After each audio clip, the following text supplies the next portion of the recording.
Olá, sétimo ano, eu sou o professor Matheus e nas próximas aulas nós vamos falar um pouco sobre tridimensionalidade na arte. Na aula de hoje em específico, vamos conversar um pouco sobre tridimensionalidade na arte grega. Vamos lá? Os objetivos da nossa aula de hoje são compreender os conceitos de estética na arte da Grécia Antiga, conhecer as manifestações da tridimensionalidade nesse período e também propor a criação de uma escultura com materiais acessíveis que temos em casa mesmo. Mas antes de começar a conversar um pouco sobre o conteúdo, eu queria que vocês respondessem essas questões em um caderno. O que era primordial na arte grega? O que era belo para os gregos? E o que é um objeto tridimensional? Pausa o vídeo, responde as perguntas e logo você volta. Voltou? Beleza, vamos seguir então. Bom, vamos lá então para o contexto histórico, voltar um pouquinho no tempo, entender como a história influencia na produção artística desse período? Vamos lá. Nós temos a história grega dividida em 3 períodos: período arcaico, período clássico e o período helenístico. No período arcaico, ele é marcado pelo surgimento das cidades. Então a gente tem o surgimento da polis como modelo de estado da Grécia e as retomadas das ligações marítimas com o Egito, o que proporciona mais materiais.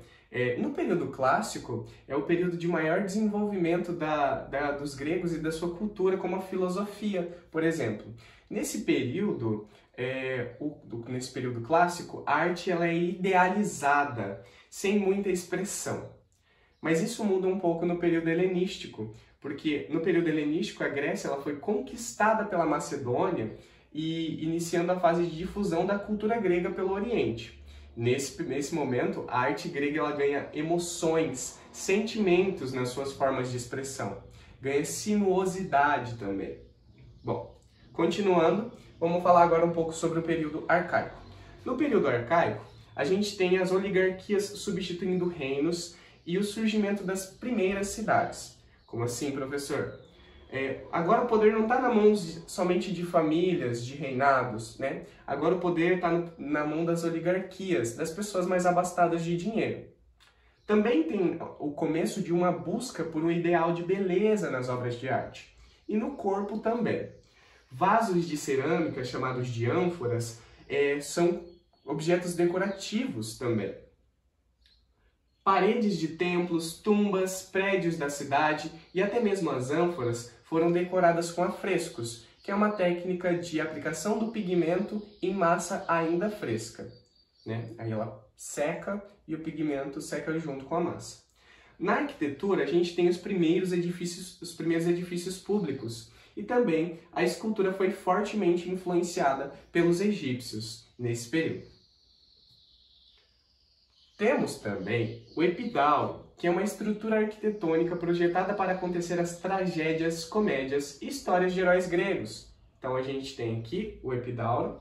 Se vocês depois puderem acessar o material, ao clicar aqui vocês serão redirecionados através do Google Earth até esse local para observar. Aí eu recomendo que vocês façam quando eu disponibilizar o material. Temos também o Templo de Apolo, em Pesto, na Itália, que é uma região que pertenceu à chamada Magna Grécia, construído no período arcaico, no século 6 a.C. Os vestígios das fundações de Esparta, temos aqui embaixo, e em seguida a gente tem as ânforas, né? Como já falamos, as ânforas elas são jarros e feitos de barro que eram utilizados para guardar água, vinho, leite, entre outros, e também como objetos decorativos. Eles carregavam pinturas feitas pelos povos gregos, através do afresco, como eu disse, e aqui a gente tem um exemplo de um afresco pintado em uma ânfora. A gente pode ver aqui a representação de uma imagem de alguém assando alguma coisa, e outros aqui, acredito que ajudando. Bom, vamos lá. Os estilos arquitetônicos gregos, a gente tem 3 deles. Podemos definir em dórico, jônico e coríntio. O estilo arquitetônico dórico, ele é simples e maciço, né? E ele representa o masculino. Como assim, professor? Era mais para os deuses homens, né? Como, por exemplo, Zeus, Poseidon. E o jônico, ele já é mais luxuoso, sinuoso, e ele representa o feminino. Então aqui a gente tem esse estilo, o jônico, né? Aqui o dórico, maciço e representa a masculinidade, e o jônico, que representa essa feminilidade, e era mais para templos de deusas, como Atena, né, como Hera. E aí a gente tem o capitel coríntio, que é essa forma arquitetônica mais detalhada, né? E ela também não está muito presa a essas ideias de gênero, que para os deuses homens, para as deusas mulheres, está mais interessado em expressar beleza mesmo, curvas, sinuosidade, sempre trabalhando com assimetria.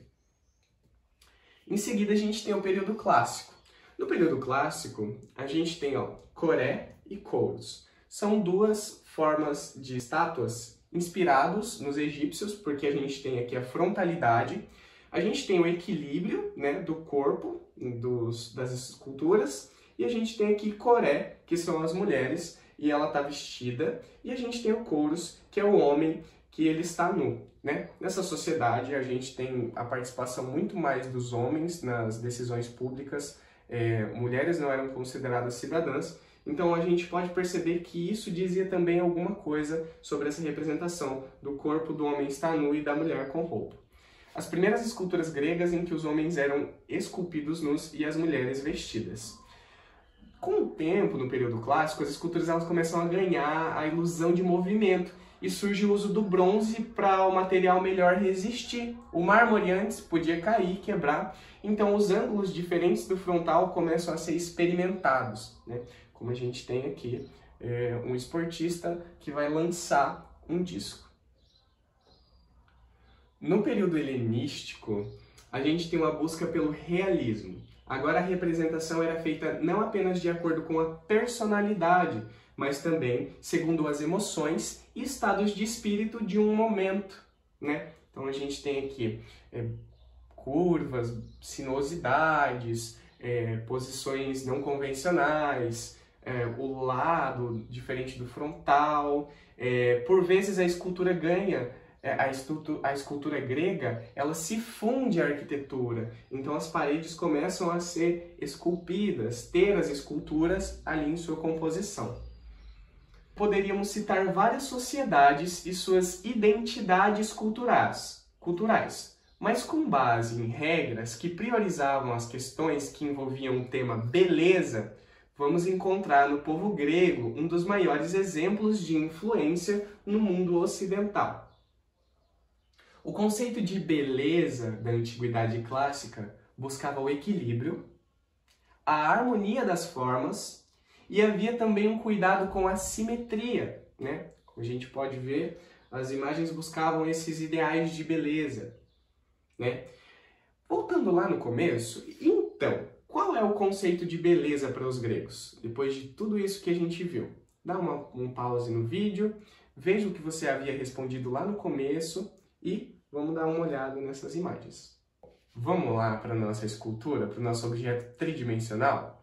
O objeto tridimensional são objetos que têm altura, largura e volume, né? E hoje a proposta é que a gente consiga criar um objeto tridimensional através do trabalho manual. Vamos construir um busto humano com papel machê?